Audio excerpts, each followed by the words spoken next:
the nature of your emergency?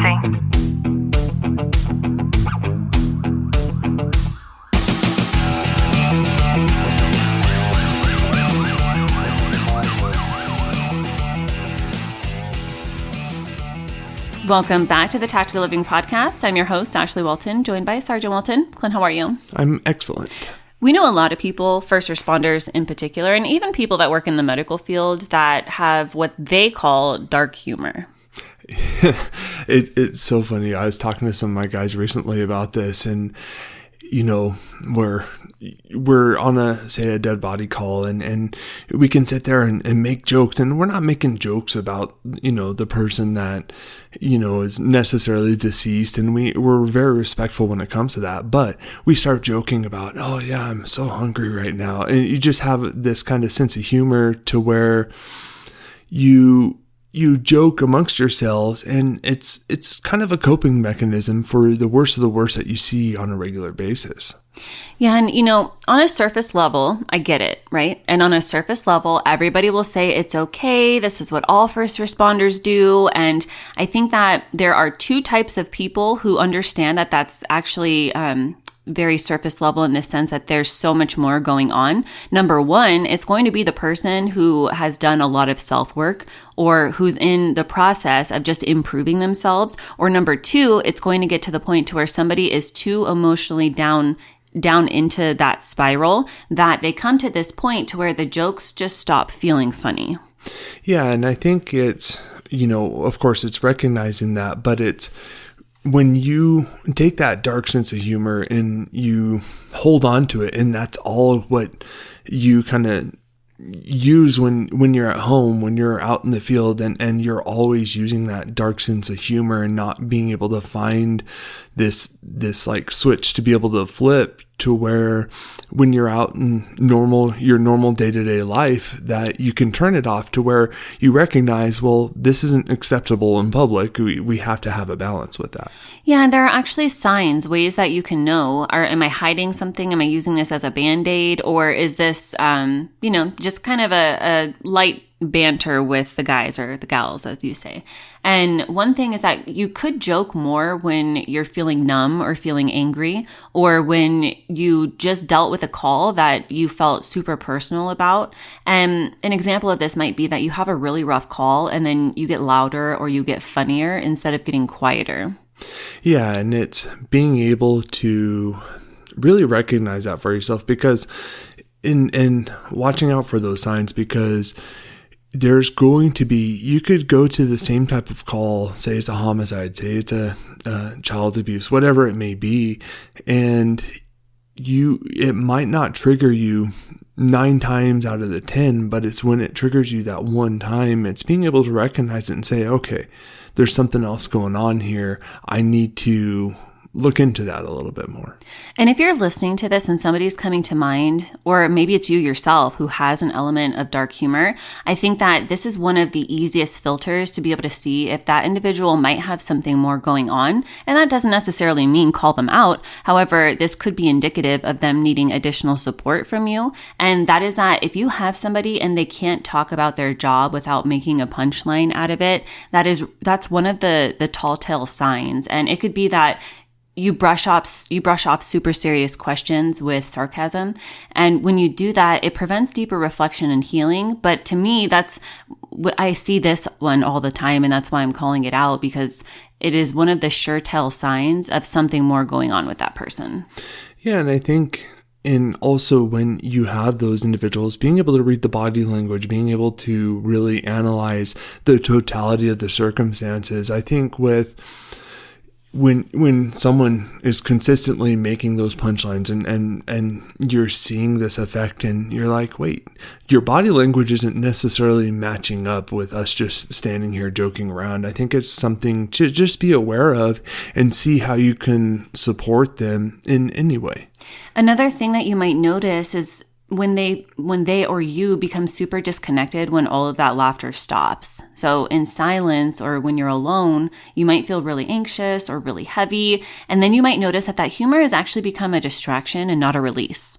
Yeah, and I think being able to self-diagnose that and being able to look after one another, it's important to have that recognition to where if you're seeing those red flags per se with one of your partners, with one of your people, and you're able to recognize it and just sit with them and be with them, and it's okay to have that silence, but just have a conversation, trying to have that pattern interrupt with them to figure out what's going on. So you just went out on a call and there's a newborn baby who just died, and your wife just gave birth to your first child 3 months ago. And somebody comes up to you realizing that emotional connection that you might have just experienced, and they say something like, "Are you okay?" Right? Giving concern for you. And you just say, "I'm fine. It's just another day in paradise." Comments like that are also incredibly indicative that you're not fine. Yeah, and it's being able to have those conversations, because when you're in an instance like that, it's not always easy to recognize or deal with your emotions or your feelings with it. And there's a time and a place with it. If you're literally at the scene, then you have to find kind of a balance with it, and being able to recognize that through each other is how you can support them.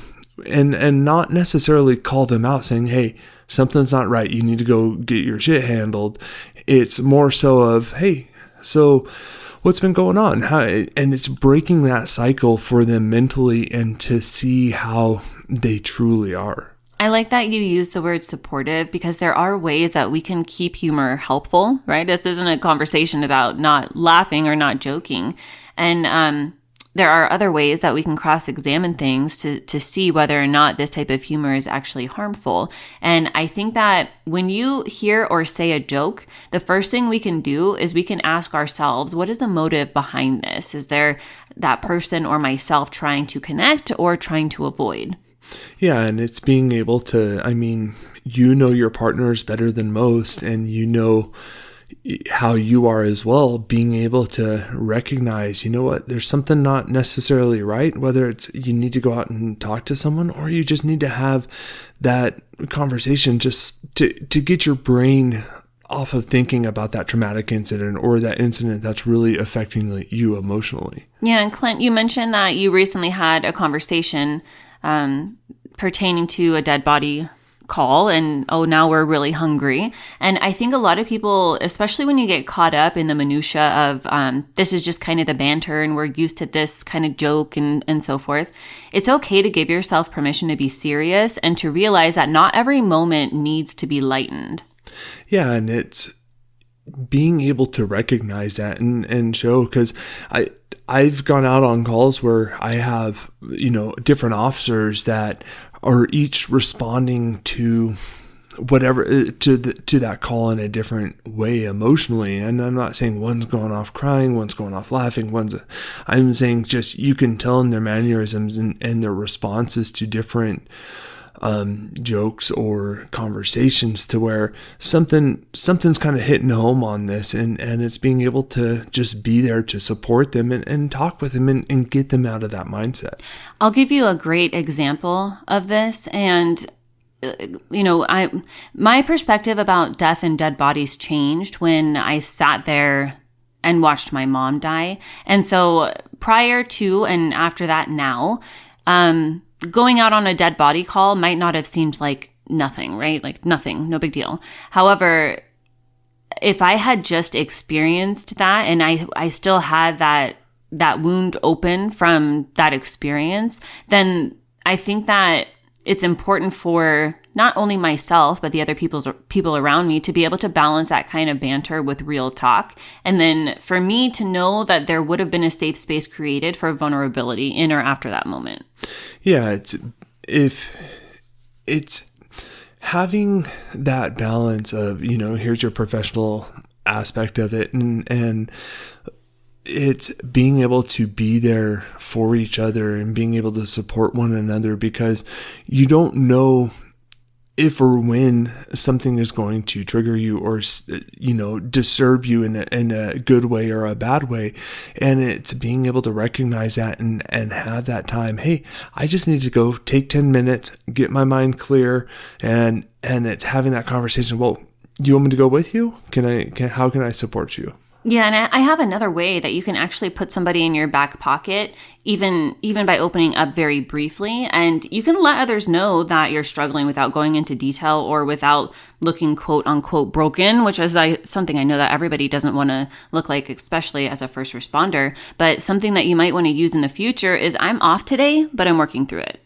Yeah, it's a great tool, and it's something to where, you're not always going to be 100% and feel 100%, whether it's you have something going on at home, whether you have something that you respond to where it's just setting off that red flag for yourself. It's being able to step away and recognize that, because recognizing it is you're able to adapt the change. I hope you've gotten some value out of today's episode. If you have, do us a favor, drop a review, subscribe down below, and as always, know that I'm sending you a long, tight hug from my home to yours.